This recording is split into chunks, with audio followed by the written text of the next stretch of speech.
What is up, everyone? Corey's Reviews here with this another billionth collaboration with MP because I love doing this and Let's Play. Yeah, it's almost seemed like almost a co-op Let's Play, even though it hasn't been. It's been mostly co-op, not Yeah, except for the Green Hill Chemical Plant, Sky Sanctuary, and the entire classic era. Basically, I started pretty from much the entire Motortone area of me.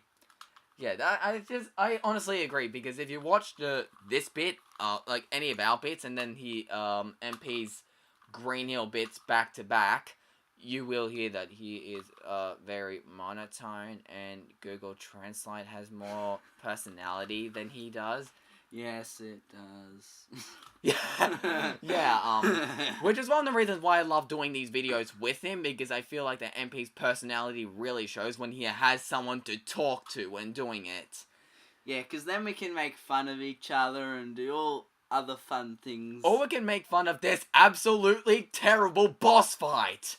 Oh my goodness, I hate this boss. Yeah, I actually ended up doing it for the end of my Let's Play, because I actually cut out the bit that he did because he actually died, because it isn't the easiest thing getting rings here. Like, sometimes it is, but sometimes they make it really hard for you. They put it right on top of you, but you can't pick them up. Yeah, the thing here are two main reasons why I hate this boss. For starters, the way how you defeat the enemy, the way it's designed is really, really cheap. There's the whole idea, like, you have to zoom into the into the villain's core, like, in pretty much every single boss fight, hit the weak spot once it's revealed, which is basically a cliche in a boss fight these days. However, there is no specific time when you go after the core. You just go after it when the game feels like it. And so it can take you like 2 minutes, and it can take you an hour. The game just decides when you can or can't go into the core. And so you're just holding the boost button, waiting to run into the boost, and the game just you just do it whenever the game feels like it. And another thing I hate is that the rings in this area are so scarce. And so when you are running low on rings, you are desperately trying to find all over the tube void area, trying to find a bunch of rings, and they are so small and so bunched up together, they are really hard to see. When you finally see them, they're at the opposite side of the screen, and so when you get to that side of the screen, you miss them.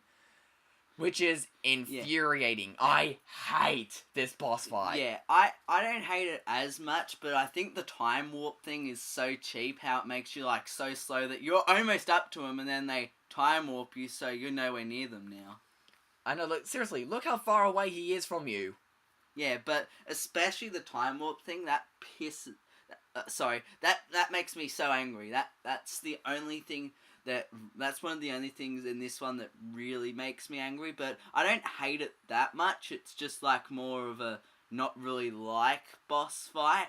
It just feels like it's just also the look of the boss fight.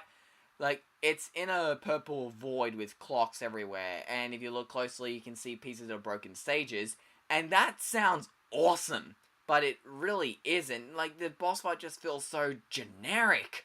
And add that to the level Planet Wisp, I really feel like that this game ends off on a really bad note, in my opinion. Like, I think it's an overall really good game.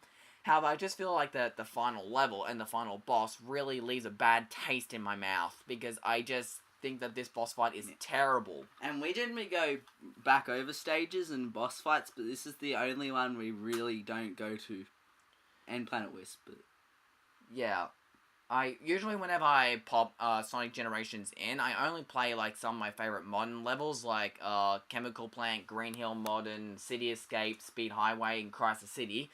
And once I played a couple of modern levels, and then I just do 360 degree turn, and I go and play Sonic Unleashed for a little bit. Now here's where that time warp's cheap. That's one of the times, but there's many other times where I'll show you where it's cheap.